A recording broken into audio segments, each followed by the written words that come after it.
chapter 24. Then Joshua assembled all the tribes of Israel at Shechem. He summoned the elders, leaders, judges, and officials of Israel, and they presented themselves before God. Joshua said to all the people, "This is what the Lord, the God of Israel, says. Long ago your ancestors, including Terah the father of Abraham and Nahor, lived beyond the Euphrates River and worshipped other gods. But I took your father Abraham from the land beyond the Euphrates and led him throughout Canaan and gave him many descendants. I gave him Isaac, and to Isaac I gave Jacob and Esau. I assigned the hill country of Seir to Esau, but Jacob and his family went down to Egypt. Then I sent Moses and Aaron, and I afflicted the Egyptians by what I did there, and I brought you out. When I brought your people out of Egypt, you came to the sea, and the Egyptians pursued them with chariots and horsemen as far as the Red Sea. But they cried to the Lord for help, and he put darkness between you and the Egyptians. He brought the sea over them and covered them. You saw with your own eyes what I did to the Egyptians. Then you lived in the wilderness for a long time. I brought you to the land of the Amorites who lived east of the Jordan. They fought against you, but I gave them into your hands. I destroyed them from before you, and you took possession of their land. When Balak son of Zippor, the king of Moab, prepared to fight against Israel, he sent for Balaam son of Beor to put a curse on you. But I would not listen to Balaam, so he blessed you again and again, and I delivered you out of his hand. Then you crossed the Jordan and came to Jericho.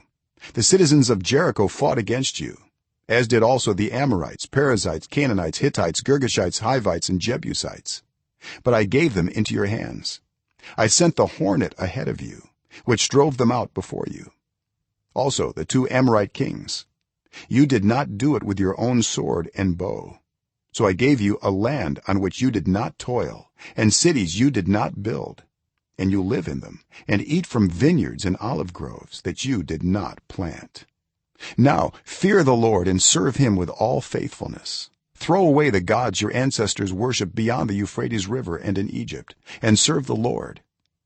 But if serving the Lord seems undesirable to you, then choose for yourselves this day whom you will serve, whether the gods your ancestors served beyond the Euphrates or the gods of the Amorites in whose land you are living.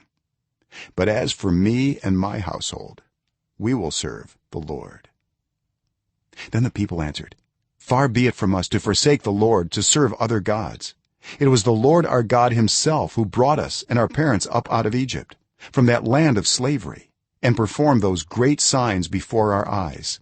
He protected us on our entire journey and among all the nations through which we traveled. And the Lord drove out before us all the nations, including the Amorites who lived in the land. We too will serve the Lord because he is our God." Joshua said to the people, "You are not able to serve the Lord. He is a holy God. He is a jealous God. He will not forgive your rebellion and your sins. If you forsake the Lord and serve foreign gods, he will turn and bring disaster on you and make an end of you after he has been good to you." But the people said to Joshua, "No, we will serve the Lord." Then Joshua said, "You are witnesses against yourselves that you have chosen to serve the Lord." "Yes, we are witnesses," they replied. "Now then," said Joshua, "throw away the foreign gods that are among you and yield your hearts to the Lord, the God of Israel." And the people said to Joshua, "We will serve the Lord our God and obey him." On that day Joshua made a covenant for the people, and there at Shechem he reaffirmed for them decrees and laws. And Joshua recorded these things in the book of the law of God.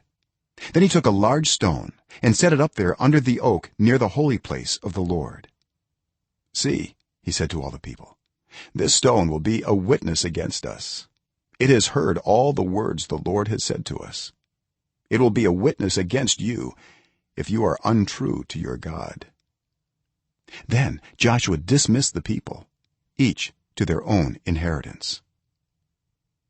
After these things, Joshua son of Nun, the servant of the Lord, died at the age of 110. And they buried him in the land of his inheritance, at Timnath-serah in the hill country of Ephraim, north of Mount Gaash. israel served the lord throughout the lifetime of joshua and of the elders who outlived him and who had experienced everything the lord had done for israel. And joseph's bones, which the israelites had brought up from egypt, were buried at Shechem, in the tract of land that jacob bought for 100 pieces of silver from the sons of Hamor, the father of Shechem. This became the inheritance of joseph's descendants.